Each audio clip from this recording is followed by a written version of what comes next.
আসসালামু আলাইকুম, আপনাদের আবারও স্বাগতম আমার চ্যানেল একাডেমিক অ্যান্ড অ্যাডমিশন ম্যাথসে।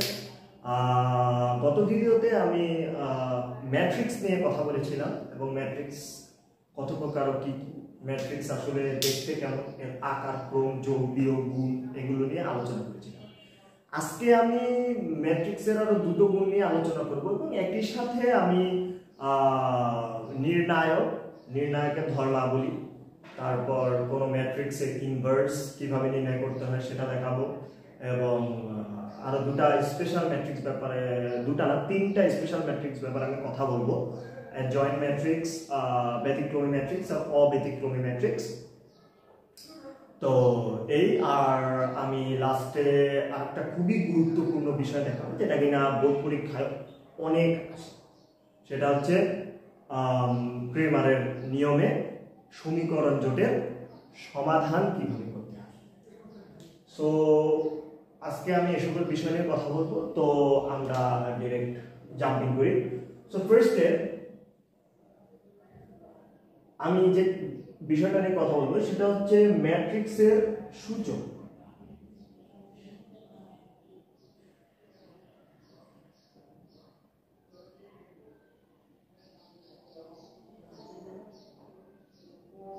ম্যাট্রিক্সের সূচক বলতে আসলে কি বোঝায়, এটা খুবই সোজা একটা কনসেপ্ট যে আমরা ম্যাট্রিক্সকে আমাদের ইচ্ছা মতো ঘাতে উন্নীত করতে পারি, রাইট? সো যেমন a square, then a cube, then a4, then এরকম কিছু ঘাতে উন্নীত করে সাপোজ এখানে আমরা n তম ঘাত পর্যন্ত উন্নীত করতে পারি, যেখানে n হচ্ছে আমার ন্যাচারাল নাম্বার।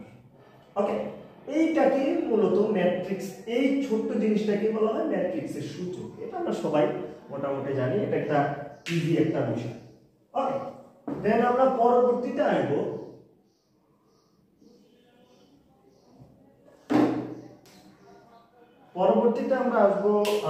কথা বলবো হচ্ছে ম্যাট্রিক্সের বহুপদী।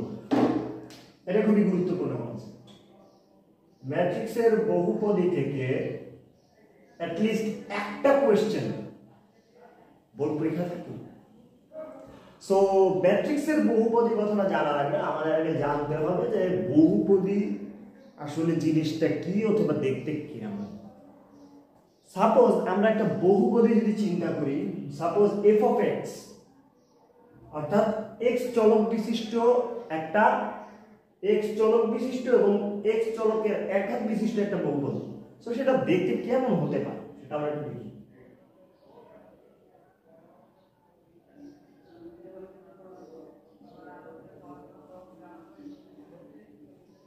সাম কাইন্ড অফ এরকম কিছু একটা দেখতে লাগবে। x চলক বিশিষ্ট,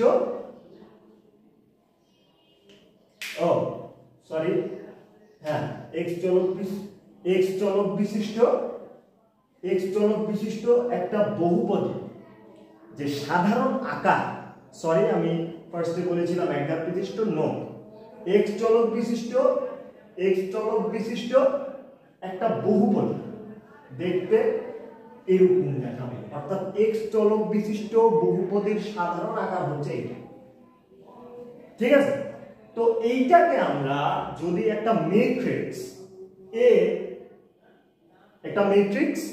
A দিয়ে যদি আমরা রিপ্লেস করি, তখনই এই বহুপদীটা ম্যাট্রিক্স বহুপদীতে পরিণত হবে। সো আমরা যদি চিন্তা করি f of A, তাহলে আমরা লিখতে পারি a0 plus a1 capital A plus a2 capital A square plus plus a7 a। আর এখানে যে a0 a1 a2, এই যে ছোট a0 a1 a2, এগুলো হচ্ছে ধনাত্মক ধ্রুবক। এগুলো কি? এগুলো সবগুলোই হচ্ছে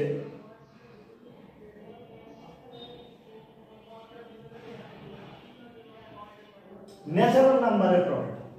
অর্থাৎ এখানে যতগুলো মানে a0 a1 a2 till an, এগুলো সবগুলোই হচ্ছে ন্যাচারাল নাম্বার বা স্বাভাবিক সংখ্যা একটা, ঠিক আছে? এই আর এই হচ্ছে একটা ম্যাট্রিক্স বহুপদীর সাধারণ আকার। তো ম্যাট্রিক্স বহুপদীর সাধারণ আকার যদি আমরা চিন্তা করি, তাহলে এইটাকে যদি আমরা জিরোর সমান চিন্তা করি, কিসের সমান? জিরোর সমান চিন্তা করি, তবে এইটা পরিণত হবে একটা ম্যাট্রিক্স সমীকরণে। কি?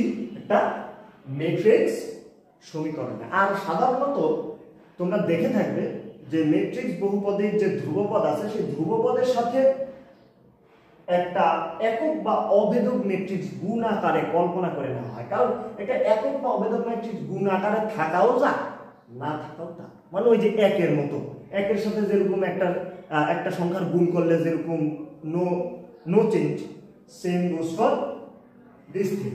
অর্থাৎ একক বা অভেদক ম্যাট্রিক্সের সাথে কিছু গুণ করলে সেম জিনিসটাই থাকে। আচ্ছা, তো আশা করি তোমরা ম্যাট্রিক্স বহুপদী ম্যাট্রিক্স সমীকরণটা বুঝে গেছো। এই বিষয়টা আমাদের লাগবে কিছু কিছু প্রবলেম সলভ করতে।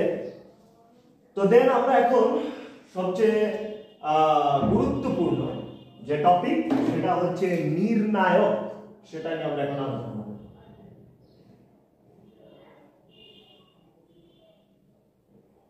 তো নির্ণায়ক জিনিসটা আসলে কি? আচ্ছা, আমরা কেউ আমি হয়তো গত ক্লাসে হয়তো বলি নাই অথবা বলতে ভুলে গেছি যে ম্যাট্রিক্সের নির্দিষ্ট কোনো মান নেই। ম্যাট্রিক্সের নির্দিষ্ট কোনো মান নেই, এটা একটা জলজান্ত একটা রাশি, এটার কোনো মান নেই। কিন্তু আমরা একটা পদ্ধতিতে এক ধরনের ম্যাট্রিক্সের মান নির্ণয় করতে পারি, এবং ওই ধরনের ম্যাট্রিক্সেরই শুধুমাত্র মান নির্ণয় করা সম্ভব বিস্তৃতির সাহায্যে। ঠিক আছে? তো আমি কোন ধরনের ম্যাট্রিক্সের কথা বলছি?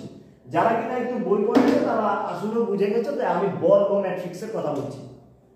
বর্গ ম্যাট্রিক্সের শুধুমাত্র বর্গ ম্যাট্রিক্সেরই বিস্তৃতি পদ্ধতিতে মান নির্ণয় করা যায়, আর ওই বিস্তৃতি পদ্ধতিটাকে নির্ণায়ক বলে। ঠিক আছে? অর্থাৎ যে নিয়মের সাহায্যে প্রত্যেকটা বর্গ ম্যাট্রিক্সের এক একটা সাংখ্য মান নির্ণয় করা যায় তাকে নির্ণায়ক। অথবা আমরা এভাবেও কল্পনা করতে পারি যে নির্ণায়ক হচ্ছে এমন একটা ফাংশন যেখানে প্রত্যেকটি বর্গ ম্যাট্রিক্স হলো এক একটা ডোমেন। আমরা শুধু ওই ফাংশনে এই ডোমেনগুলো ইনপুট করি, আর আউটপুট হিসাবে অথবা রেঞ্জ হিসাবে আমাদের কি বাইর হয়? যে কোনো বাস্তব সংখ্যা বা জটিল সংখ্যা বের হয়। অর্থাৎ এটা এমন একটা ফাংশন, এটাতে একটা বর্গ ম্যাট্রিক্স ইনপুট দিবা, একটা বাস্তব সংখ্যা বা জটিল সংখ্যা আউটপুট হিসেবে পাবে।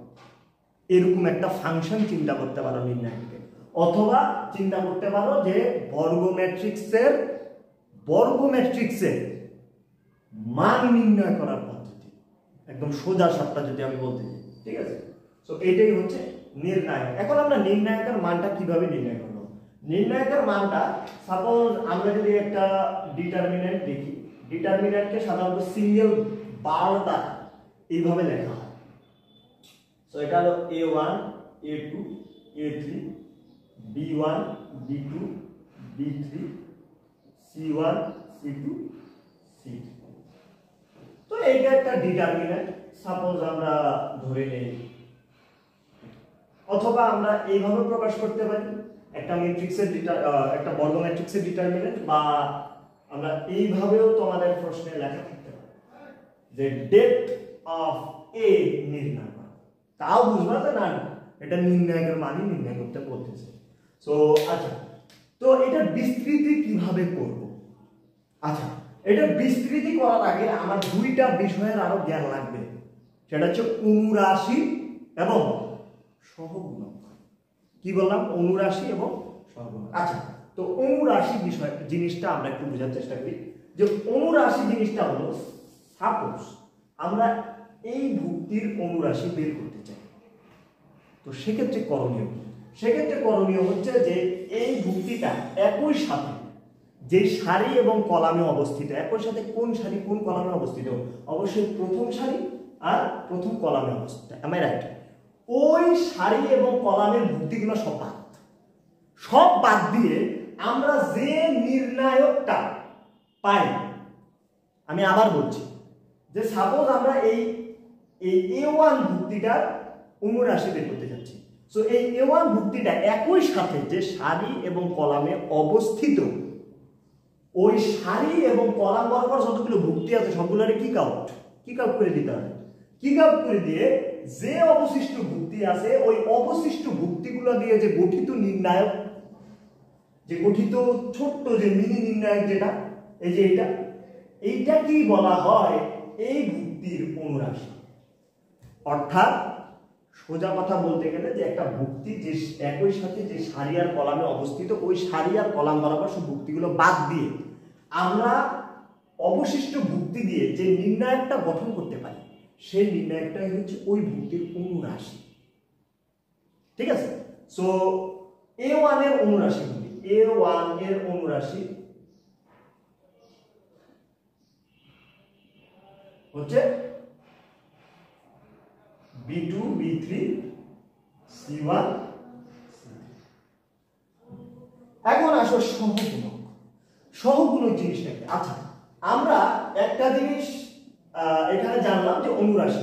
এখন সহগুণক জিনিসটা হবে যে এই যে প্রত্যেকটা যে অনুরাশি আমরা প্রত্যেকটা ভুক্তির জন্য এক একটা অনুরাশি পাবো। সো ওই অনুরাশিগুলোর সামনে আমি যথাযথ যদি চিহ্ন বসাই, সাপোজ প্লাস অর মাইনাস, এখন এই জিনিসটা আমি কিভাবে বুঝবো যে ওই অনুরাশিটার সামনে প্লাস বসবে না মাইনাস বসবে? That's very simple. এই ফর্মুলা দিয়ে। তো এই ফর্মুলাটা আসলে কি? এই ফর্মুলাটা আসলে কি? আর এই আই আর জেটা কি মিন করতেছে? আই মিন করতেছে যে যেই ভুক্তিটার অনুরাশি, সরি, যেই ভুক্তিটার সহগুণক তুমি বের করতে চাও ওই ভুক্তিটা কততম সারিতে অবস্থিত, অর্থাৎ কততম কোন সারিতে অবস্থিত, আর যে হচ্ছে কোন কলামে অবস্থিত। সোজা বসাবা আর ওই অনুরাশির চিহ্ন প্লাস অথবা মাইনাস একটা পেয়ে যাবে। ওকে? তো এখন নির্ণায়কের যে বিস্তৃতি সে ডেফিনিশনে আমরা কি পাই, মানে ডেফিনিশন হতে কি পাই? ডেফিনিশন হতে পাই কি, যেমন সাপোজ এই একটা ডিটারমিনেন্ট,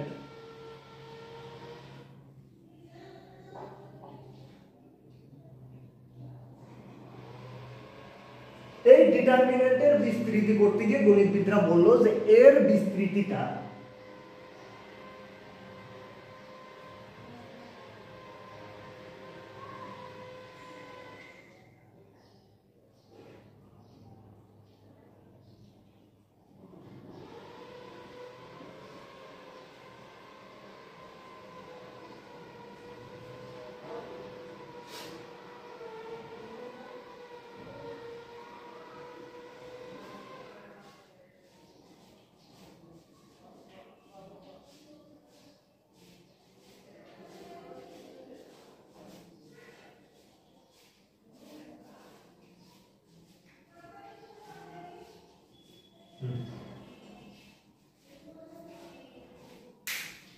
তো কি বললো তারা নির্ণায়কের বিস্তৃতি সম্পর্কে? তারা বলল যে যে সারি, যদি সারিটা আগে বলি দেন কলামেরটা বলি, সারিটা যেটা বলবো কলামের ক্ষেত্রে সেম কাহিনী। আমরা বিস্তৃতি নির্ণায়কের সারি বরাবর যে কোনো সারি আর যে কোনো কলাম বরাবর আমরা যদি বিস্তৃতি করি নির্ণায়কের মান সেম থাকবে। এরকম না যে এই সারি বরাবর বিস্তৃতি করলে নির্ণায়কের মান একটা আসবে, এই কলাম বরাবর বিস্তৃতি করলে নির্ণায়কের মান একটা আসবে। তুমি যেই সারি বা যেই কলাম বরাবরই বিস্তৃতি করো না কেন মান সেম আসবে। ওকে? তো কোনো ইয়ার না আসতেছে আর সো এখানে বললো যে যদি মানে নির্ণায়কের বিস্তৃতিটা আসলে কি, নির্ণায়কের বিস্তৃতিটা গণিতবিদরা এভাবে বলছেন যে নির্ণায়কের যে সারি বা কলাম বরাবর বিস্তৃতি করা হবে ওই সারি বা কলামের সব ভুক্তি এবং ওই ভুক্তির সহগুণক সময় গুণফলের সমষ্টি ওই নির্ণায়কের বিস্তৃতির মান নির্দেশ করে। আমি আবার বলছি যে এই সারি বরাবর সাপোজ আমি এই নির্ণায়কের বিস্তৃতিটা করতে যাচ্ছি, তো তাদের ডেফিনিশন অনুসারে হইল এরকম যে এই সারি বরাবর যে ভুক্তিগুলো আছে এই ভুক্তিগুলার যে সহগুণকগুলো আছে সেই সহগুণকগুলোর গুণফলের সমষ্টি, সহগুণকগুলোর ভুক্তি এবং এর সহগুণকগুলোর গুণফলের সমষ্টি ওই নির্ণায়কের বিস্তৃতির মান নির্দেশ করে। Same goes for column. কলামের ক্ষেত্রেও একই জিনিস প্রযোজ্য। এখন এর সহগুণকগুলো কি সেটা আমরা একটু লিখি। দেখো a1, তো সহগুণকগুলো হচ্ছে a1, a1টা আমার কি, a1 হচ্ছে আমার -1। আমি যদি সহগুণক বের করতেছি তো সেক্ষেত্রে আমার আগে কি করতে হবে, সহগুণক এই জিনিসটা বের করার জন্য আমার অবশ্যই একটা ফার্স্টে আমার কি করতে হবে, অনুরাশি লাগবে। দেন আমরা অনুরাশির সামনে যথাযথ চিহ্ন কিভাবে বসাবো, ওই যে সূত্রের কথা বলছিলাম ওইটা দিয়ে। তো এই ভুক্তিটা কততম সারির কততম কলামে অবস্থিত, প্রথম সারি প্রথম কলাম, প্রথম সারি প্রথম কলাম 1 + 1। দেন এর অনুরাশি কি ছিল, b2 b3 c2 c3, right. তো সেই ক্ষেত্রে আমরা কি পাচ্ছি, তাহলে এটা -1 হোল স্কয়ার, তাহলে এটা প্লাস থাকে, তাহলে আমরা যা আছে তা, তো অনুরাশি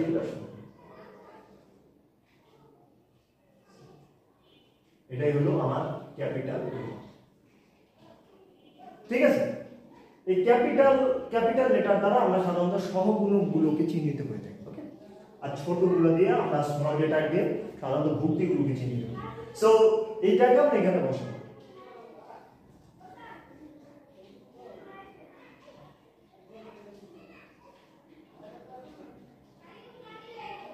সেম আমরা যখন এইটার জন্য চিহ্ন বের করতে যাব তখন আমরা এখানে একটা মাইনাস পাবো, কারণ দেখো প্রথম সারি এবং দ্বিতীয় কলামে অবস্থিত, তাহলে 1 + 2 কত 3, -1 whole to the power 3, right. কারণ প্রথম সারি i এর জন্য 1 আর দ্বিতীয় কলাম মানে কি j এর জন্য 2, তাহলে 1 + 2 মানে কি 3, তাহলে -1 হোল টু দি পাওয়ার 3 -1 মানে কি মাইনাস, তাহলে এখানে মাইনাস আসবে a2। দেন এর যে অনুরাশি, তো এর অনুরাশি এই যে সারি আর কলামে অবস্থিত এগুলো সব বাদ, তাহলে বাকি থাকে এইটা এইটা এইটা আর এইটা, লিখে ফেলো b1 b3 c1 c3। Then same goes for this, তো এখানে আমরা লিখে ফেলি b1 b2 c1 c2, একদম একই ক্যালকুলেশন। আমি এখানে যা করছি সেম কাজ, আমি এই যে এইখানে আমি যা করছি এটার জন্য এখানে যা করছি সেম কাজটাই তোমরা এইভাবে করে বিস্তৃতিটা একটা নির্ণায়কে বের করে নিতে পারবে। ঠিক আছে, আরেকটা পদ্ধতি আছে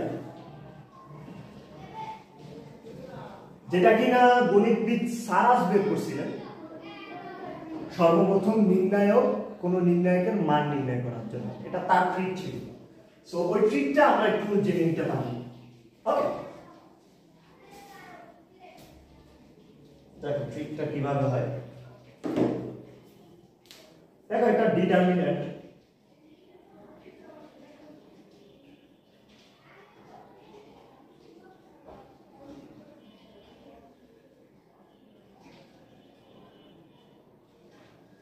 এখন সারাস করছেন কি a1 b1 c1 a1 b1 a2 b2 c2 a2 b2 a3 b3 c3 a3 b3, মানে শুধু সামনের যে দুইটা আছে ওই দুইটারে আবার এই c3 এর পরে আবার লিখছে, মানে c গুলার পরে কি সামনে c1 এর সামনে যেগুলো আছে ওইগুলারই আবার c1 এর মানে এই c এর পরে লিখছে। ঠিক আছে, মানে এখানে একটু এই সামনে দুইটাকে আবার এখানেও লিখছে যাতে তার ট্রিকটা কমপ্লিটলি মানে ওয়ার্ক হয়। ঠিক আছে, তো সেক্ষেত্রে সে ট্রিকটা ওয়ার্ক করানোর জন্য করলোটা সেটা কাজ করলো, সে কাটা গোল্লার মতো কিছু একটা খেললো। তো কেমন কি কাটা গোল্লা খেললো, সে কাজটা করলো কি এই বরাবর একটা দাগ দিল, এই বরাবর একটা দাগ দিল, কিন্তু সে একটা এরো চিহ্ন দিয়েছে। সেম এইখানে সেম কাজ সে এইখানে করলো। তা এই বরাবর যে করছে মানে এই বরাবর যে এরোগুলো ছিল এই বরাবর একটা, এই বরাবর যে অ্যারোগুলো ছিল এইগুলো একটা জিনিস মিন করবে, এই বরাবর যে অ্যারোগুলো ছিল সেইগুলো একটা জিনিস মিন করবে। তো এই বরাবর অর্থাৎ এই যে বাম থেকে মানে উপর থেকে নিচের দিকে, তো এখন এই বাম থেকে ডান, বাম থেকে ডান মানে বাম উচ্চমুখী দিকে ডান নিম্নমুখী, মানে এই বাম থেকে ডানের দিকে যে মানে তির্যক অ্যারোগুলো আছে এইগুলো মানে অ্যারো যেগুলোকে মানে পারছে মানে ধরতে পারছে, ঠিক আছে, যে A1 B2 C3 এগুলোকে সবগুলোকে সেট করে গেছে না, এই সেট করাগুলোরে গুণ আকারে লিখতে হবে। তো দেখি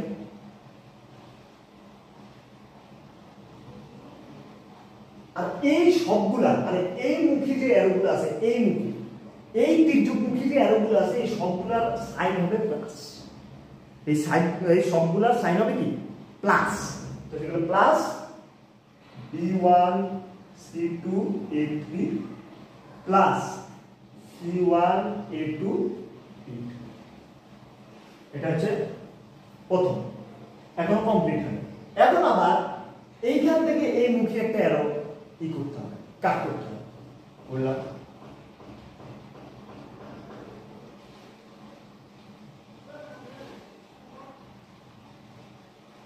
তো এইগুলাকে কি করতে হবে? এখন কথা হচ্ছে এই মুখী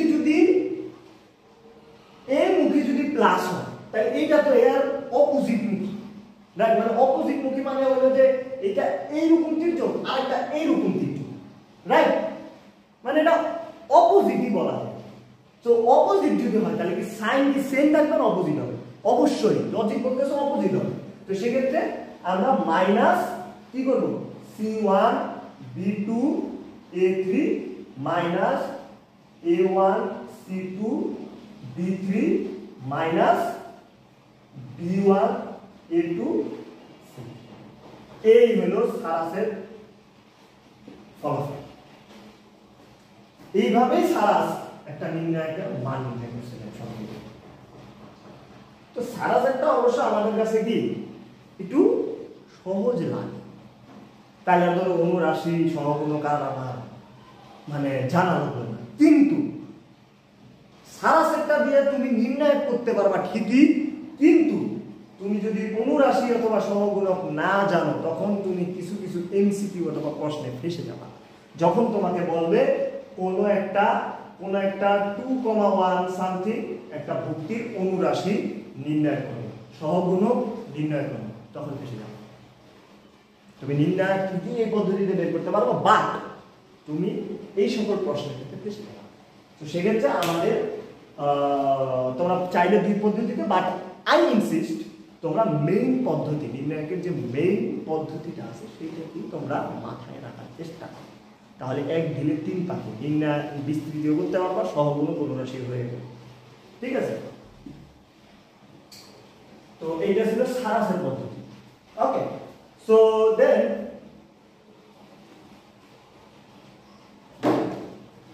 পরের যে বিষয়টা আছে, তো আমরা অনুরাশি সবকিছু জেনে গেছি। এখন আমি একটু নির্ণায়কের ধর্মাবলী নিয়ে একটু কথা বলতে চাই।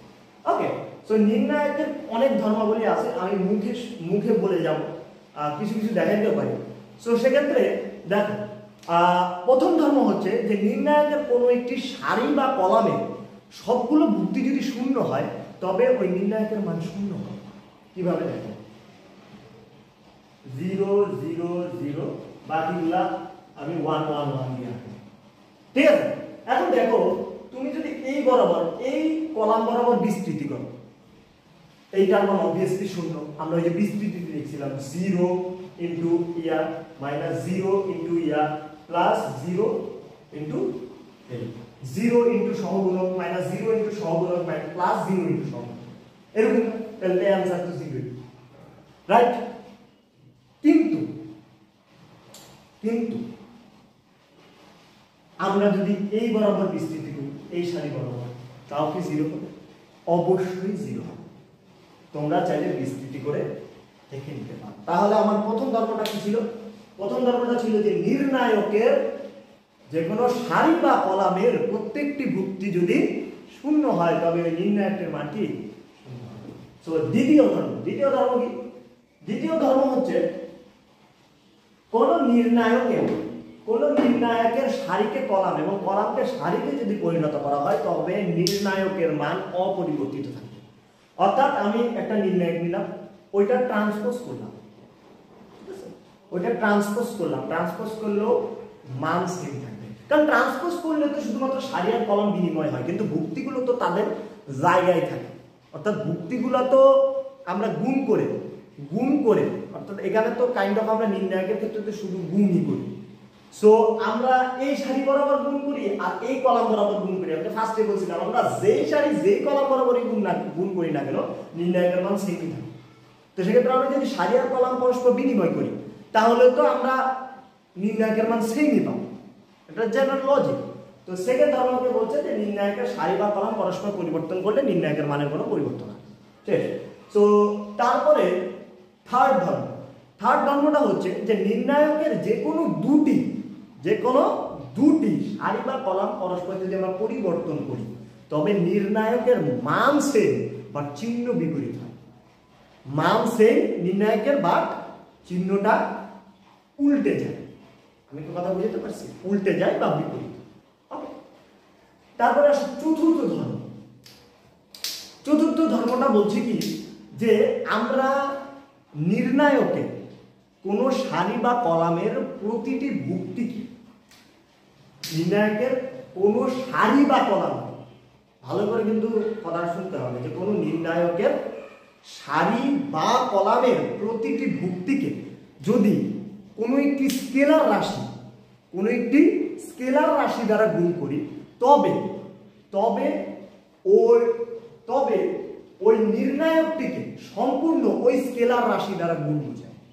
অর্থাৎ আমি বুঝাইতে যাচ্ছি এইটা, suppose M A M B M C আর এখানে সাপোজ 1 1, তবে আমি এমটাকে আস্তে করে আউট করে দিতে পারবো।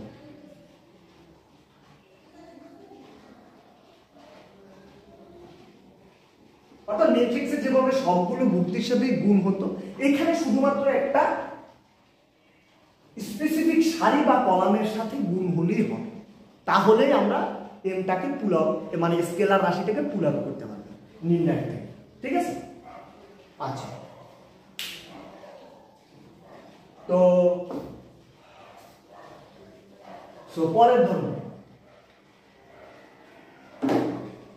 পরের ধর্মটা হচ্ছে যে কোন নির্ণায়কের দুটি সারি, আমি আবার বলছি, কোন নির্ণায়কের দুটি সারি বা দুটি কলাম যদি পরস্পর অভিন্ন হয় বা সেম হয় বা একই হয় তবে নির্ণায়কের মান শূন্য হবে।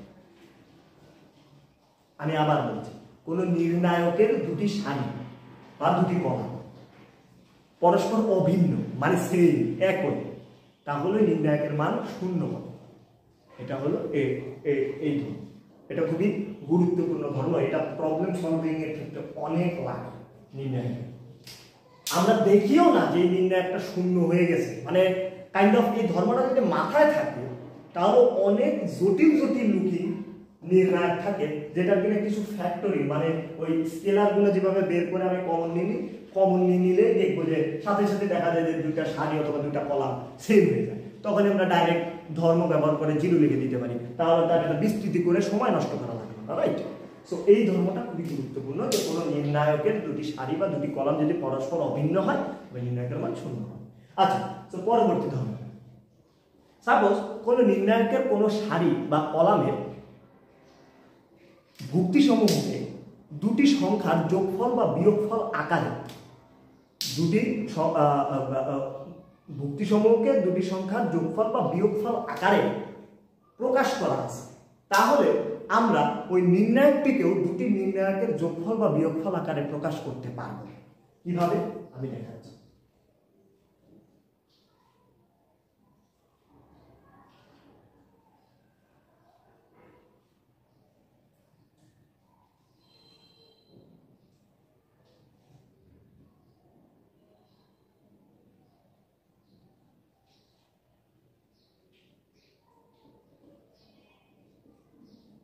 এইটাকে আমরা এভাবে লিখতে পারি,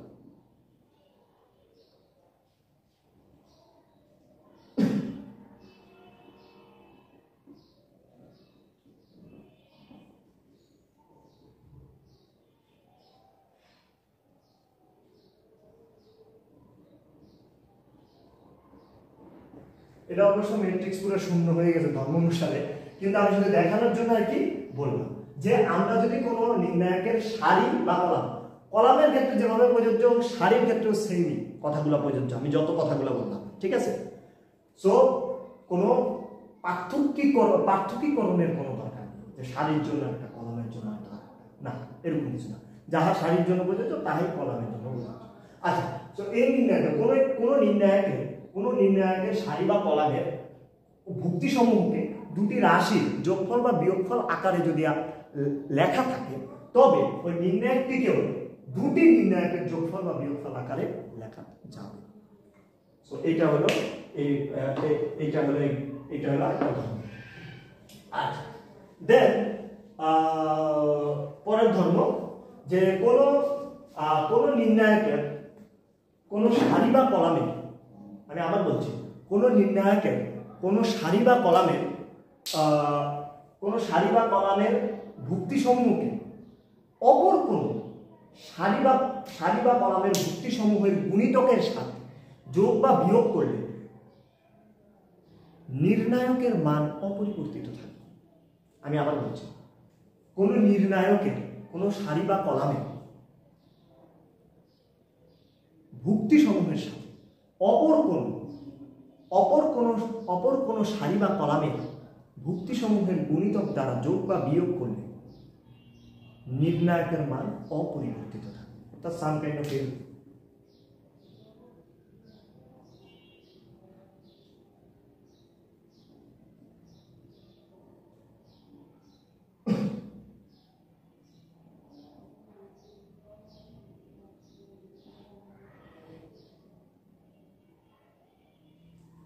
এটাই হলো কি হবে মানে কথা অনুসারে, ধর্ম অনুসারে। এগুলো প্রমাণ আছে, আমার সময় স্বল্পতার কারণে আমি দেখাতে পাচ্ছি না আর কি। এগুলো প্রমাণ অনেক সোজা, বইতে আছে। সো এই কথাই বলতেছি, ঠিক আছে। নির্ণায়কের এই কথাটাই আমি বলতেছি। সো দেন পরবর্তী ধর্ম,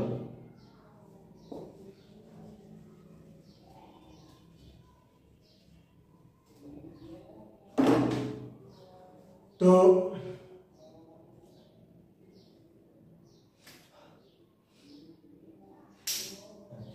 কোন নির্ণায়কের কোন সারি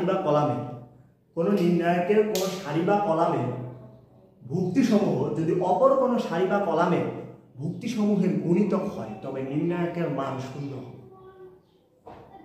আমি কি বলতে চাচ্ছি লিখে দিচ্ছি।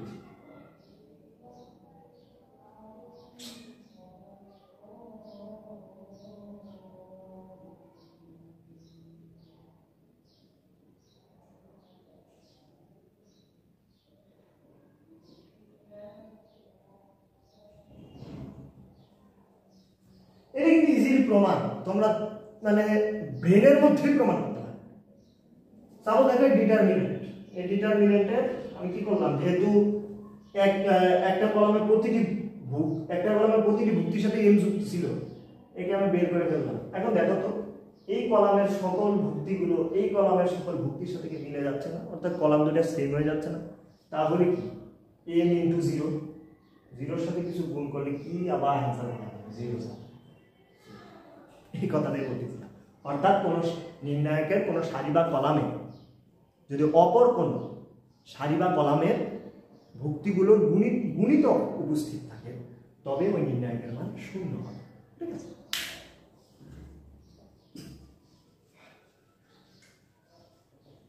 তো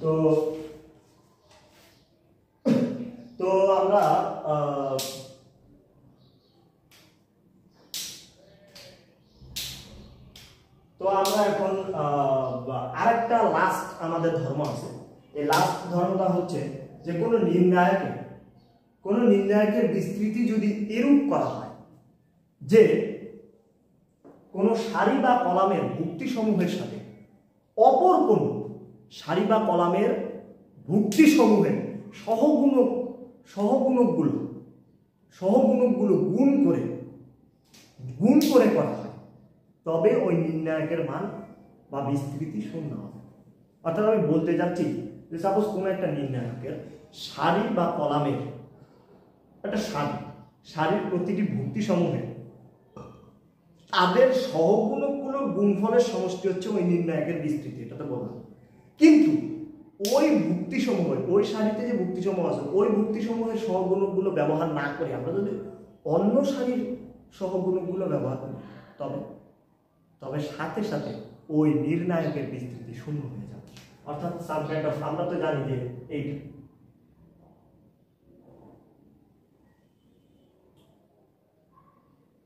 এটা হচ্ছে আমার নির্ণায়কের বিস্তৃতি, রাইট? বাট আমরা যদি এইভাবে চিন্তা করি,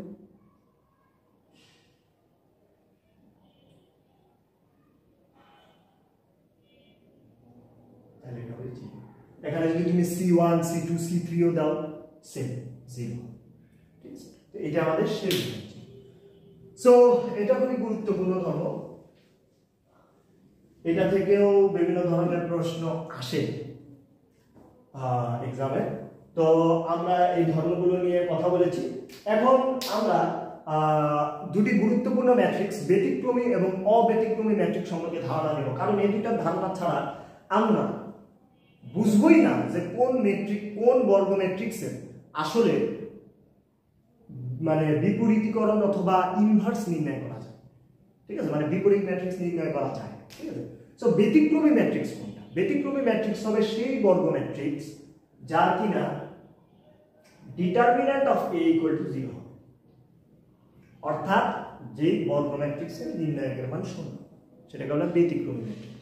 যদি নট ইকুয়াল টু 0 হয় তাহলে সেটাকে বলা হয় অব্যতিক্রমী ম্যাট্রিক্স। আর এই অব্যতিক্রমী ম্যাট্রিক্সেরই বিপরীত ম্যাট্রিক্স নির্ণয় করা যায়। এটা খুবই গুরুত্বপূর্ণ ইনফরমেশন, এটা এমসিকিউতে আসছে বোর্ডের একটা অপশনে ছিল, মানে এটা সঠিক কিনা এরকম একটা অপশনে ছিল, ঠিক আছে? সো অবশ্যই মনে রাখতে হবে যে অব্যতিক্রমী ম্যাট্রিক্সেরই শুধুমাত্র বিপরীত ম্যাট্রিক্স নির্ণয় করা যায়, ঠিক আছে? আচ্ছা, তো আমরা এখন ডাইরেক্ট বিপরীত ম্যাট্রিক্সে চলে আসি। সো বিপরীত ম্যাট্রিক্সটা আসলে আমরা বুঝিটা কি? সো বিপরীত ম্যাট্রিক্সটা বলতে আমরা বুঝি যে আমাদের কাছে একটা ম্যাট্রিক্স A আছে, অপর একটি অবশ্যই এই ম্যাট্রিক্সটা বর্গ ম্যাট্রিক্স হতে হবে। সো একটা বর্গ ম্যাট্রিক্স A এবং অপর একটি বর্গ ম্যাট্রিক্স B। সো এই দুইটা আমরা গুণ করে আমরা একক বা অভেদক ম্যাট্রিক্স পেলাম। অর্থাৎ আমি বলতে যাচ্ছি এরকম কিছু একক বা অভেদক ম্যাট্রিক্স পেলাম। তবে এই B কে, অর্থাৎ এই B ম্যাট্রিক্সটিকে এই A ম্যাট্রিক্সের ইনভার্স ম্যাট্রিক্স বলা হয় বা বিপরীত ম্যাট্রিক্স বলা হয়। অর্থাৎ দুইটা ম্যাট্রিক্সকে গুণ করলে যদি একক বা অভেদক ম্যাট্রিক্স পাওয়া যায় তবে এই দুইটা ম্যাট্রিক্স এ পরস্পরের ইনভার্স ম্যাট্রিক্স।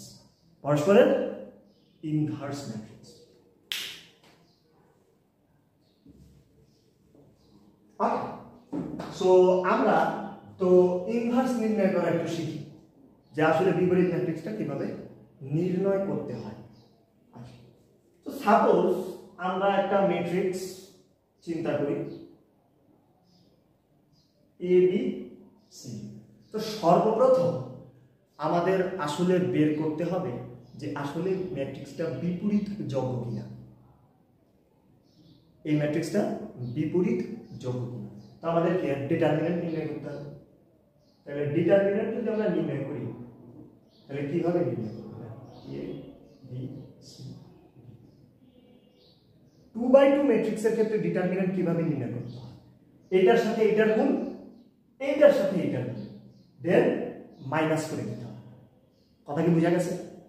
এইটার সাথে মানে কর্ণ বরাবর গুণ করতে হবে। ওকে, কর্ণ বরাবর গুণ করে মাইনাস করে দিতে হবে। আমরা জানি যে এই বরাবর যে অ্যারোটা আছে এই অ্যারোটা কি নির্দেশ করে? প্লাস। আর এই বরাবর যে অ্যারোটা থাকে সেটা কি নির্দেশ করে? মাইনাস।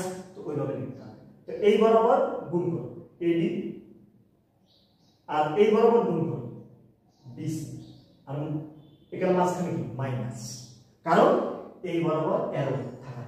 এই বরাবর অ্যারো আমরা জানি কি যে প্লাস নির্দেশ করে, এই বরাবর যে অ্যারো এটা মানে opposite arrow, opposite type arrow সেটা মাইনাস নির্দেশ করে। তাহলে কি এটা হচ্ছে এই 2/2 ম্যাট্রিক্সের ডিটারমিন্যান্ট। সো আমরা ধরি আর মানে এটা বিপরীত ম্যাট্রিক্স নির্ণয়ের জন্য আমরা ধরি যে এই ডিটারমিন্যান্টটা নট ইকুয়াল টু 0, নাহলে তো এটা আমরা নির্ণয় করতে পারবো না, কারণ এটা তাহলে তো ব্যতিক্রমী হয়ে যাবে। অথবা এখান থেকে একটা প্রশ্ন দিতে পারি যে আসলে কোন শর্তের জন্য এই ম্যাট্রিক্সটি বিপরীত ম্যাট্রিক্স নির্ণয় করা যাবে না। তো সেক্ষেত্রে আমরা ইজিলি পেয়ে যাব যে a by b equal to c by d, right? তো এইরকম একটা প্রশ্ন হতেই পারে, ঠিক আছে? শর্ত দিয়েও এখন অ্যাভেলেবল প্রশ্ন হয়, ঠিক আছে? তো এই ক্ষেত্রে আমাদের সাবধান থাকতে হবে। সো আচ্ছা, সো এই হইলো আমরা ডিটারমিনেন্ট নির্ণয় করলাম আর দেখলাম যে এটা বিপরীত যোগ্য। তো এখন করণীয় কি? এখন আমাদের জানতে হবে যে সহগুণক ম্যাট্রিক্স কি। হোয়াট ইজ সহগুণক ম্যাট্রিক্স? সো সহগুণক ম্যাট্রিক্সটা হচ্ছে কোনো একটি বর্গ ম্যাট্রিক্সের নির্ণায়কের, ঠিক আছে, কোনো একটি বর্গ ম্যাট্রিক্সের নির্ণায়কের যে সহগুণকগুলো আছে, মানে প্রতিটি ভুক্তির তো সহগুণক আমরা পাই না। সো ওই প্রতিটি ভুক্তির যে সহগুণকগুলো আছে ওই সহগুণকগুলোকে আমাদের উপাদান হিসেবে নিতে হবে। উপাদান হিসেবে নিয়ে আমরা যে ম্যাট্রিক্সটা গঠন করব সেটাকে বলা হয় সহগুণক ম্যাট্রিক্স। আমি আবার বলি যে কোনো একটা নির্ণায়ক, মানে কোনো একটা বর্গ ম্যাট্রিক্সের নির্ণায়ক, ওই বর্গ ম্যাট্রিক্সের যে ভুক্তি সমূহ আছে ওই ভুক্তিগুলোর অবশ্যই প্রত্যেকটা ভুক্তির এক একটা সহগুণক আছে। তো ওই সহগুণকগুলো নিয়ে আমরা একটা আলাদা নতুন ম্যাট্রিক্স তৈরি করব, বর্গ ম্যাট্রিক্স তৈরি করব। মানে ওই সহগুণকগুলোকে উপাদান হিসেবে ব্যবহার করে যে ম্যাট্রিক্সটা আমরা বের করব সেই ম্যাট্রিক্সটাকে বলা হয় ওই ম্যাট্রিক্সের সহগুণক ম্যাট্রিক্স। কারণ ওই ম্যাট্রিক্সের উপাদানগুলো সব সহগুণক, এই কারণে। আর সহগুণক ম্যাট্রিক্সকে আমরা এইভাবে প্রকাশ করি, ঠিক আছে? আর আমরা ওই সহগুণক ম্যাট্রিক্সের ট্রান্সপোজ যদি করি, অর্থাৎ সারিকে কলাম আর কলামকে সারি করি, তবে আমরা পাবো হচ্ছে অ্যাডজয়েন্ট ম্যাট্রিক্স, যেটাকে এইভাবে প্রকাশ করা হয়।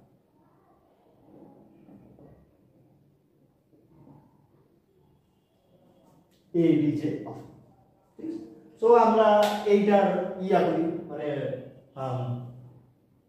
সহগুণক ম্যাট্রিক্স আগে বের করি।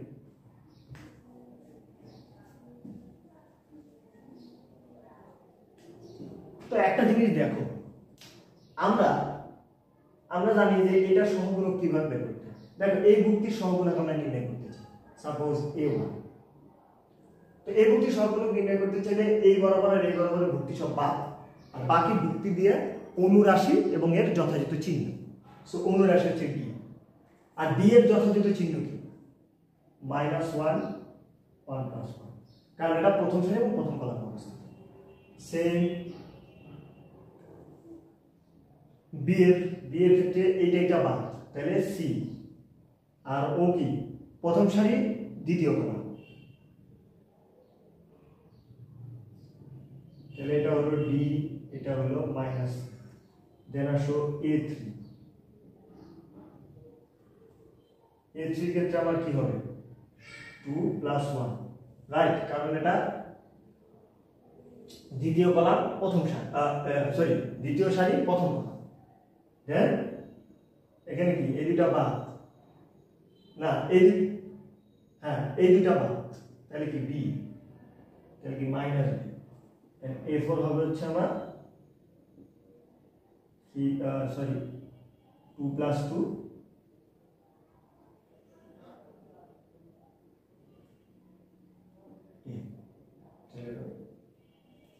এখন এই হয়ে গেল। দেন আমার উপাদানগুলো, সহগুণক ম্যাট্রিক্সের উপাদানগুলো পেয়ে গেলাম। তাহলে আমার সহগুণক ম্যাট্রিক্সে কি হবে? প্রথমটা কি হবে? D, পরেরটা কি হবে? -C, পরেরটা কি হবে? -B, পরেরটা কি হবে? এখন এটা আমরা কি ট্রান্সপোজ করতে হবে, যাতে আমরা কি ADJ নির্ণয় করতে হবে, রাইট? তো ট্রান্সপোজ কর। আমি জানি ট্রান্সপোজ করার ক্ষেত্রে কোণগুলোরে আমাদের কোনো লড়ানোর দরকার নেই, শুধু লড়াবে কি? -B আর -C, তাহলে -C। এইটাই হচ্ছে এই ম্যাট্রিক্সের অ্যাডজয়েন্ট ম্যাট্রিক্স। ওকে? তো সেক্ষেত্রে এখন আমাদের করণীয় হচ্ছে একটা সূত্র সম্পর্কে ধারণা রাখা, মানে মনে রাখতে হবে সূত্রটা। সেটা হচ্ছে মানে ইনভার্স নির্ণয়, কোন একটা ম্যাট্রিক্সের ইনভার্স নির্ণয়ের সূত্র। এটা হচ্ছে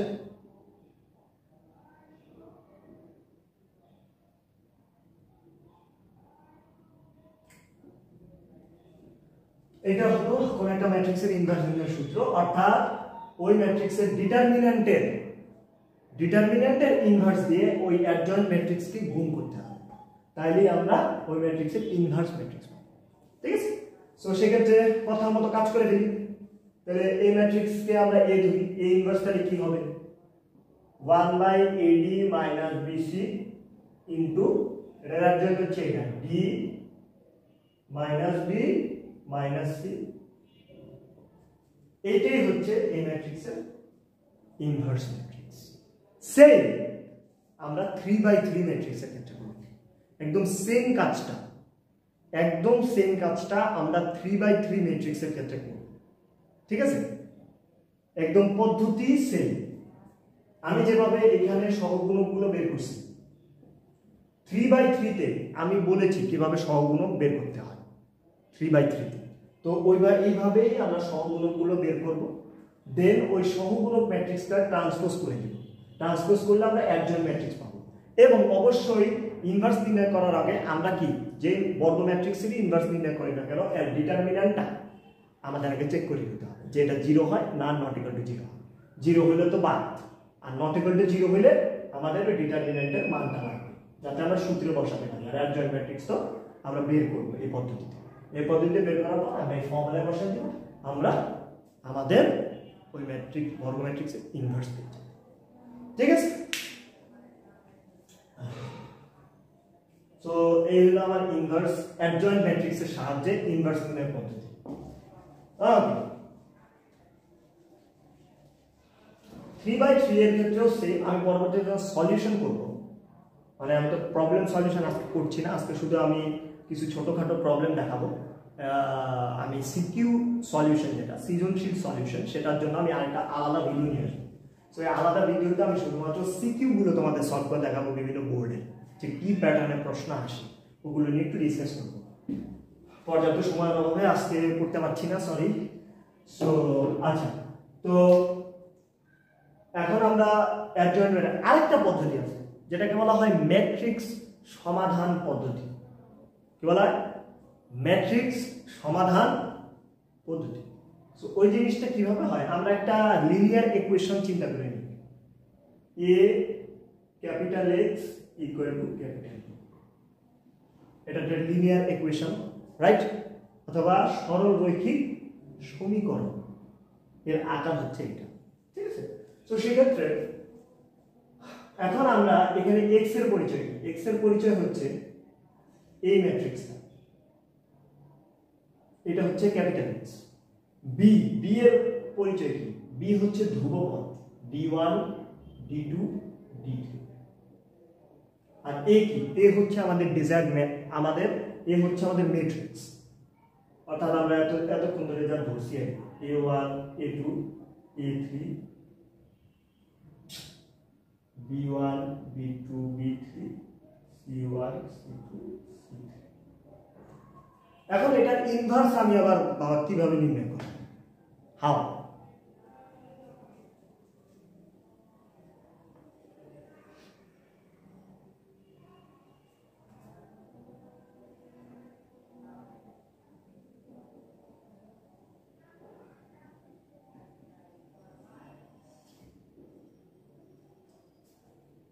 তাহলে কি এই দুইটা কি কেটে যাবে না? কারণ ইনভার্স আর এ মিলে, তাহলে এখানে কি আসবে?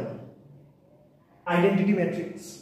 আর এখানে x, আর এখানে a ইনভার্স 1 এখানে, তাহলে x ইকুয়াল টু হচ্ছে আমার a ইনভার্স 1। এখন কথা হচ্ছে যে আমাদের x এর মান দেওয়া আছে, x এর কিছু সাংখ্যিক মান দেওয়া আছে, b এর মানও দেওয়া আছে, আমরা কি a ইনভার্স 1 বের করতে পারবো? অ্যাবসলিউটলি। আমাদের শুধুমাত্র কি করতে হবে, মানে এই b আর এই এক্সপ্রেশন এই ম্যাট্রিক্স আর এই ম্যাট্রিক্স, এই দুইটার গুণফল, এটার ইনভার্স। এখন কথা হচ্ছে যে xyz কে আমাদের মানে এখন এখানে ম্যাট্রিক্স সমাধান পদ্ধতিতে যদি আমি একটু ভালো করে এক্সপ্লেইন করতে যাই, আসলে সেটা হচ্ছে যে এই সমীকরণ অনুসারে যদি আমরা এক্সপ্লেইন করি, যে এখানে দেখা যাচ্ছে যে আমরা x কে a ইনভার্স 1 আর b এর গুণফল দ্বারা প্রকাশ করতেছি, অর্থাৎ আমরা x ইকুয়াল টু আরে x কে এমন ভাবে সমাধান করব যাতে b আর a ইনভার্স 1 এর গুণফল আকারে কিছু একটা চলে আসে। আমার কথাটা বুঝে গেছে? আর অবশ্যই সেটাই আসবে যদি এর ইনভার্স ম্যাট্রিক্স থেকে থাকে, সেটাই আসে যে x y আর z আমরা এই দুটার গুণফল অর্থাৎ এই যে a1 a2 a3 b1 b2 b3 c1 c2 c3 এই সম্বলিত b তো কনস্ট্যান্ট, এখানে তো 1 2 3 4 কিছু একটা হয়, -2 -3 0 এগুলো কিছু একটা হবে, কিন্তু অবশ্যই আমাদের কি x y z কে এই যে ভুক্তিগুলো দ্বারা প্রকাশ করতে হবে। x y z কে এই ভুক্তিগুলো দ্বারা প্রকাশ করতে হবে, কারণ এটা তো কনস্ট্যান্ট, এটা যে কোনো সংখ্যা হতে পারে, বাট মেইনলি আমাদের এই ম্যাট্রিক্সের ভিতরে যে ভুক্তিগুলো আছে ভুক্তিগুলো দ্বারা এই x y z কে প্রকাশ করতে হবে। যখন প্রকাশ করব তখন আমরা এই দুইটা ম্যাট্রিক্স কি গুণ করতেছি না। এখন কথা হচ্ছে এই যে প্রকাশ করব, প্রকাশ করলে এর সাথে কিছু কনস্ট্যান্ট লাগানো থাকবে, এই যে এই a1 a2 a3 এদের সাথে কি কোনো 1 * a1 এরকম কিছু কনস্ট্যান্ট লাগিয়ে মাইনাস অথবা প্লাস এরকম মানে কোন একটা এক্সপ্রেশন পাওয়া যাবে।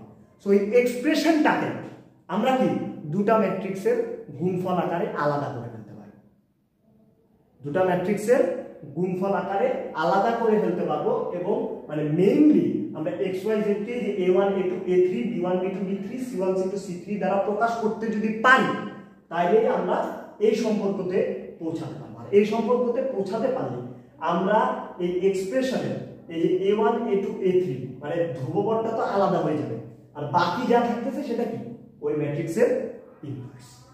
ওকে, অর্থাৎ মূল কাহিনী হলো যে এই xyz কে এই ম্যাট্রিক্সের ভুক্তিগুলোর আলোকে প্রকাশ করা, এইটাই হলো আমাদের মূল লক্ষ্য সমাধান পদ্ধতিতে ইনভার্স ম্যাট্রিক্স নির্ণয় করা।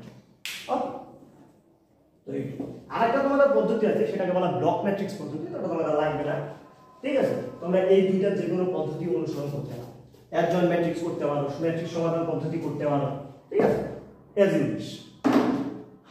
তো আসো, তো দেন আমরা কিছু সূত্র নিয়ে আলোচনা করতে, যে অ্যাডজয়েন্ট ম্যাট্রিক্সের এই সূত্রগুলো তোমাদের একটু বেশি লাগতে পারে, যেমন এই সূত্রটা লাগতে পারে।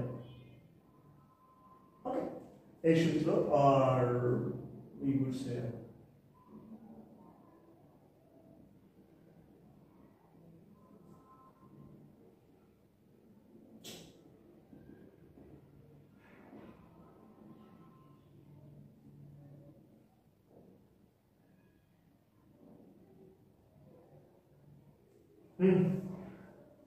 এখানে a আছে, অ্যাডজয়েন্ট আছে m সংখ্যক বার।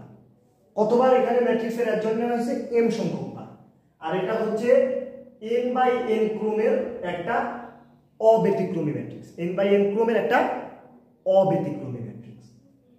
সেখানে লিখেছে আমার সূত্র হচ্ছে এটা, অর্থাৎ এইটা থেকে এইটারই একটা অনুসিদ্ধান্ত হচ্ছে এইটা, অর্থাৎ এইটা থেকে এটা আসছে কেস 1 এর জন্য, অর্থাৎ n = যদি আমরা 1 নিই, অর্থাৎ একবার যদি এই ম্যাট্রিক্সের অ্যাডজয়েন্ট নিই তাহলে আমরা এটা পাবো, ঠিক আছে?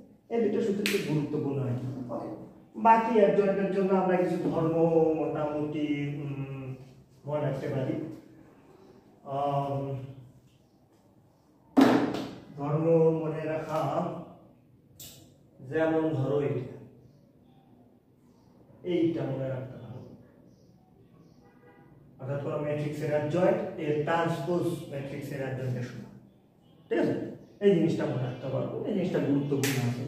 আরো কিছু বিষয় আছে, যেমন আরেকটা সূত্র আছে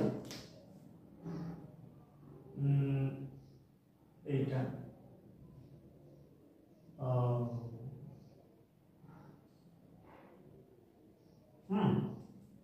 এই একটা সূত্র আছে, এই জিনিসটা তোমরা এই জিনিসটা আসলে এই জিনিসটা তোমরা লক্ষ্য করতে পারো, সরি সূত্রটা এটা হবে। ওকে, এই জিনিসটাও তোমরা চিন্তা করতে পারো, এই সূত্রটাও তোমরা মনে রাখতে পারো, ওকে, যে যদি কে এ অ্যাডজয়েন্ট হয় তাহলে আমরা K N minus 1 into adjoint A, ঠিক আছে। তাহলে কে টাকে যদি বের করি তাহলে এই যে ম্যাট্রিক্সের ক্রম আছে, ক্রম থেকে এক কম এরকম একটা ঘাত হিসাবে বের হবে, দেন আমরা ওই অ্যাডজয়েন্ট ম্যাট্রিক্স দিয়ে গুণ করলেই এটা সলভ হবে। তো এই কয়টা সূত্র এইগুলাই লাগবে, বুঝছো, এইগুলা লাগবে, বাকিগুলো লাগে না, এই কয়েকটাই লাগে। আর ডিটারমিনেন্টের আরেকটা রুল লাগতে পারে, যেমন ধরো যদি একটা ম্যাট্রিক্স n বাই n ক্রমের হয়, আমি আবার বলছি, একটা ম্যাট্রিক্স যদি n বাই n ক্রমের হয় তবে, যেমন ধরো n বাই n ক্রমের একটা ম্যাট্রিক্স কে দ্বারা গুণ অবস্থায় আছে, তাহলে আমি কে টাকে বাইরে বের করতে চাই। বাইরে বের করতে গেলে আমার অবশ্যই ওই ম্যাট্রিক্সের ক্রম অনুসারে ঘাতে ওই নাম্বারটাকে উন্নীত করতে হবে। অর্থাৎ কে ওই এ যে ক্রমের ম্যাট্রিক্স ওই ক্রমের ঘাতে উন্নীত করতে হবে। ওই ক্রমের ঘাতে উন্নীত মানে কি, এটা n বাই n এর একটা বর্গ ম্যাট্রিক্স, এই n ঘাতে আমার কে উন্নীত করে এর ডিটারমিনেন্ট দিয়ে গুণ করতে। কথা বুঝতে পারছেন? যদি সাপোজ এটা 3/3 ম্যাট্রিক্স হতো তাহলে জিনিসটা কি হতো, a কিউ ইনটু ডিটারমিনেন্ট। অর্থাৎ যদি বাই করি ওই ম্যাট্রিক্স, মানে যে ম্যাট্রিক্সের সাথে লেগে আছে ওই ম্যাট্রিক্সের যে ক্রম, সেই ক্রমের ঘাতে ওই কনস্ট্যান্টটাকে, ওই ধ্রুবপদটা যেটা তুমি বের করছো সেটাকে ওই ঘাতে উন্নীত করতে হবে। অর্থাৎ একটা পাওয়ার দিয়ে দিতে হবে যেটা কিনা ওই ম্যাট্রিক্সের ক্রম হবে, ঠিক আছে।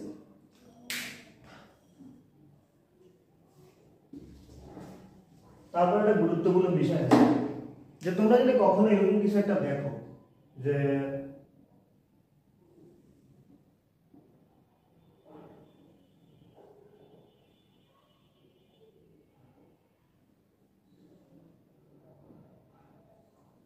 এটার ইনভার্স ম্যাট্রিক্স কি হবে, তো আমাদের এখন চিন্তা করতে হবে যে প্রথমে আমি সহগুণক দেন অ্যাডজয়েন্ট দেন এরকম করে না, কোনো দরকার নেই। যদি দেখো যে শুধু কর্ণ বরাবরই তুমি ভুক্তি দেখতে পাচ্ছ, অর্থাৎ এটা একটা কর্ণ ম্যাট্রিক্স, ঠিক আছে। যদি তুমি এটা দেখতে পাও যে এইটা একটা কর্ণ ম্যাট্রিক্স, তবে সোজাসুজি তুমি এই আনসারটা লিখে দিতে পারো। খালি কর্ণ বরাবর যে ভুক্তি আছে সেগুলো খালি ইনভার্স নিতে হবে।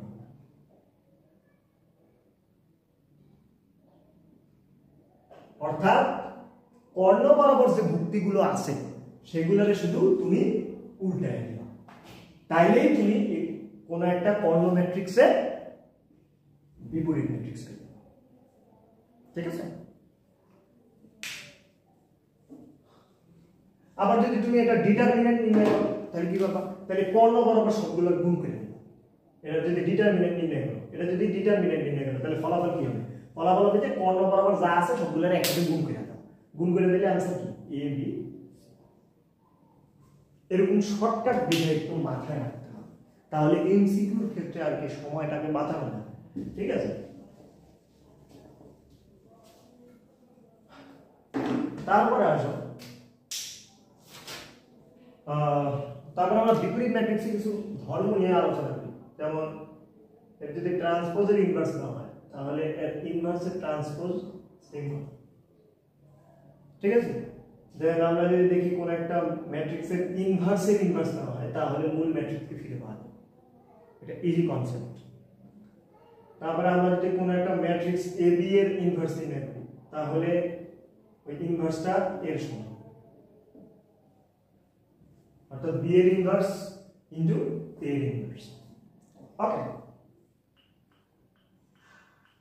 তো এই কয়টাই আর কি, এই তিনটাই খুব গুরুত্বপূর্ণ, এমসিকিউতে বেশি আসে, এগুলা একটু মাথায় রাখার চেষ্টা করো ইনভার্স ম্যাট্রিক্স সম্পর্কে। আমি আর অন্যান্য ম্যাট্রিক্স সম্পর্কে যে ধর্মগুলো বলেছি সেগুলো মাথায় রাখো, এগুলো এমসিকিউতে আসে, ঠিক আছে। এই ধর্মগুলো বেশি মাথায় রাখতে হবে, ওকে। সো দেন আচ্ছা, তো আমরা এখন চলে যাই ক্রেমারের পদ্ধতিতে, ঠিক আছে। ক্রেমারের রুলে আমরা চলে এসেছি। সো এটাই আমাদের লাস্ট টপিক আজকের। হ্যাঁ, এটাই আমাদের লাস্ট টপিক। দেন আমরা আরেকটা ছোট্ট বিষয় নিয়ে আলোচনা করব, সেটা হচ্ছে বিপরীত ম্যাট্রিক্সের সাহায্যে সমীকরণ জটের সমাধান। ঠিক আছে, এটা খুবই ছোট জিনিস। সো আচ্ছা, ক্রেমারের নিয়ম।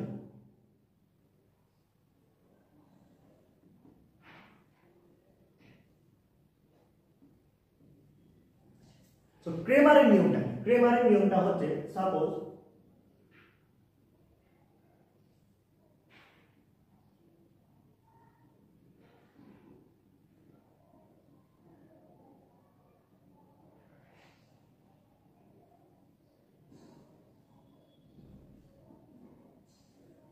এরকম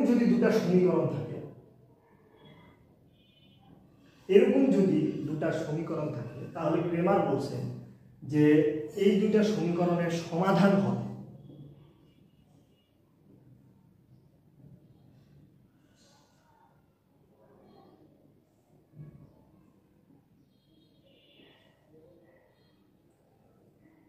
ওকে। তো এখানে ডি কি আর ডিএক্স কি ডিওয়াই কি, এদের পরিচয়টা কি? তাহলে এদের পরিচয় হচ্ছে ডিএক্স হচ্ছে যে এক্স এর সাথে যে সহগগুলো আছে না, ওইগুলো বাদে আমরা একটা ডিটারমিনেন্ট চিন্তা করতে পারি না, শুধু সহগ দিয়ে অথবা ধ্রুবপদ দিয়ে করতে পারি না, b1 c1 b2 c2, right? তো এই জিনিসটা c1 c2 টাকে আগে দিয়ে দিতে হবে, আর b1 b2, অর্থাৎ মানে x এর সহগগুলোকে বাদ দিয়ে এর জায়গায় ধ্রুবপদ বসিয়ে দেন y এর সহগ, অর্থাৎ এই ছোট্ট জিনিসটা, এই d এর নিচে যে ছোট্ট জিনিস থাকবে, ওই ছোট্ট জিনিসটা থাকবে ওই চলক, এই ছোট্ট জিনিসটা তো একটা চলক নির্দেশ করবে, ওই চলকের যে সহগ আছে ওই সহগগুলো নির্ণয় থেকে আউট, এর জায়গায় আমরা ধ্রুবপদটা বসাই। ঠিক আছে, অর্থাৎ এই ছোট্ট জিনিসটা যদি নির্দেশ করে, এই নির্দেশ করে যে এই নির্ণায়কে এই এক্স এর ধ্রুবপদের কোনো স্থান নেই, অর্থাৎ এই এক্স এর সাথে যে ধ্রুবপদগুলো আছে সহগ হিসাবে, এর বদলে এই যে ধ্রুবপদ, এই ধ্রুবপদগুলো এর জায়গায় বসে যাবে। আসলে সহজ আছে কি a1 a2 b1 b2, right? বা dx এর ক্ষেত্রে যদি x থাকলে আমরা কি করব, x y z তিনটার ক্ষেত্রে আমি বলে দিচ্ছি, যদি থাকে তাহলে ওই চলকের যে সহগগুলো আছে ওই সহগগুলো বাদে আমাদের ওইখানে ধ্রুবপদগুলো বসাই দিতে হবে। দেন পরেরগুলা লাইন বাই লাইন বসাই দিতে হবে, বসাই দিলে যে ডিটারমিনেন্ট পাবো সেটাই হবে ওইটা, dx dy অথবা dz। ঠিক আছে, তো আমরা যদি ফলো করি তাহলে dy কি হবে? তাহলে dy হবে হচ্ছে b1 b2 এর জায়গায় কি আমরা ওই যে থিওরি অনুসারে c1 c2 বসাবো। আর d কি? d হচ্ছে চলকের সাথে যে ধ্রুবপদগুলো আছে মানে সহগ হিসাবে, ওইগুলা দ্বারা গঠিত নির্ণয়, অর্থাৎ চলকের সাথে যে ধ্রুবপদগুলো আছে ওইগুলা, অর্থাৎ ধ্রুবপদগুলো নিয়ে গঠিত নির্ণয়। সোজা কথা, আমি যে সোজা কথা বলি তাহলে বলবো যে ধ্রুবপদগুলো নিয়ে, ধ্রুবপদ এখানে কি a1 a2 b1 b2 c1 c2, এইগুলা নিয়ে গঠিত একটা নির্ণয়, অর্থাৎ এইটা। সরি চলকের সাথে যে ধ্রুবপদগুলো আছে ওগুলা নিয়ে গঠিত একটা নির্ণয়।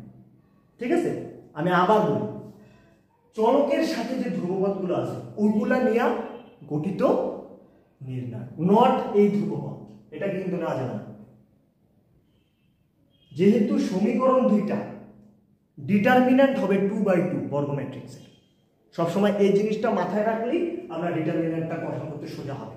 যে সমীকরণ যেহেতু দুইটা, চলক যেহেতু দুইটা, ডিটারমিন্যান্টের ক্রম, বর্গ ম্যাট্রিক্সের ডিটারমিন্যান্টের ক্রমও হবে দুইটা। কথা বুঝতে পারছি? তাহলে সেক্ষেত্রে আমরা এখানে কি বলবো, ডি এর পরিচয় কি? ডি এর পরিচয় হচ্ছে চলকগুলোর সাথে যে ধ্রুবপদ আছে তা দ্বারা গঠিত নির্ণয়, অর্থাৎ a1 a2 b1, এটা হচ্ছে ক্যাপিটাল আর এই dx। সেই আমরা তিন চলকের ক্ষেত্রে পাবো হচ্ছে dx পাবো, তিন চলকের ক্ষেত্রে পাবো হচ্ছে d1 d2 d3,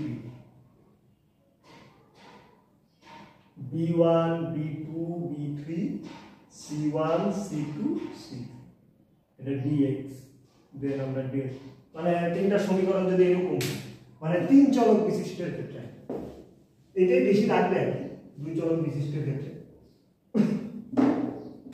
যেমন যদি এরকম কিছু হয়।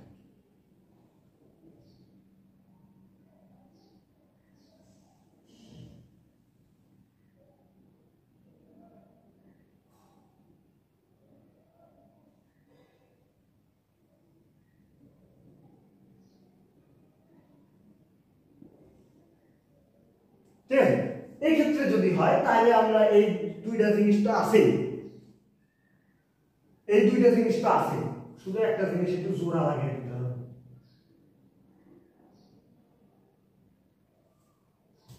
ঠিক আছে, এই যে থিওরি অর্থাৎ dx মানে কি x এর সাথে যে সহগগুলো আছে ওগুলা বাদ ধ্রুবপদ বসাবো, দেন dy মানে কি, dy মানে হচ্ছে কি আমার এই y এর সাথে যে ধ্রুবপদ আছে ওগুলা বাদ ওই জায়গায় এই ধ্রুবপদগুলো বসাই, অর্থাৎ আমরা কি পাবো a1 a2 a3 d1 d2 d3 দেন হলো c1 c2 c3। তো আমরা dz কি পাবো, dz কি পাবো, dz সেম এই যে z এর সাথে যে ধ্রুবপদ আছে ওইটা বাদে আমরা এই ধ্রুবপদটা পাবো, অর্থাৎ যেটা কিনা একদম পিওর ধ্রুব, অর্থাৎ যেটা সহগ না, যেটা মানে চলক মুক্ত পদ যেটা। ঠিক আছে, তো সেক্ষেত্রে a1 a2 a3 b1 b2 b3 আর হবে d1 d2 এই হচ্ছে dx dy dz এর পরিচয়। আর d এর ক্ষেত্রে কি হবে, d এর ক্ষেত্রে তো জানার কথা যে চলকের সাথে যে সহগগুলো আছে ওইগুলা দ্বারা গঠিত নির্ণয়। তাহলে চলকের সাথে কি দিয়েছে a1 a2 a3 b1 b2 b3 c1 c2 মানে তিন চলক বিশিষ্ট। ঠিক আছে, আমি যখন সৃজনশীলে সলভ করব প্রবলেমগুলো যখন দেখাবো তখন মোটামুটি একটা ভালো ধারণা হয়ে যাবে। ঠিক আছে, সো ক্রেমারের নিয়ম গেল। দেন আসো লাস্ট টপিক, সেটা হচ্ছে বিপরীত ম্যাট্রিক্সের সাহায্যে সমীকরণ জোটের সমাধান। সো আমরা একটা ইকুয়েশন তো পূর্বেও দেখেছিলাম বি, এখন আমরা যদি ইনভার্স নিই তাহলে আমরা কি পেয়েছিলাম তখন, তো তোমার কাছে একটা ম্যাট্রিক্স দেওয়া আছে suppose a1 a2 a3 b1 b2 b3 c1 c2 c3,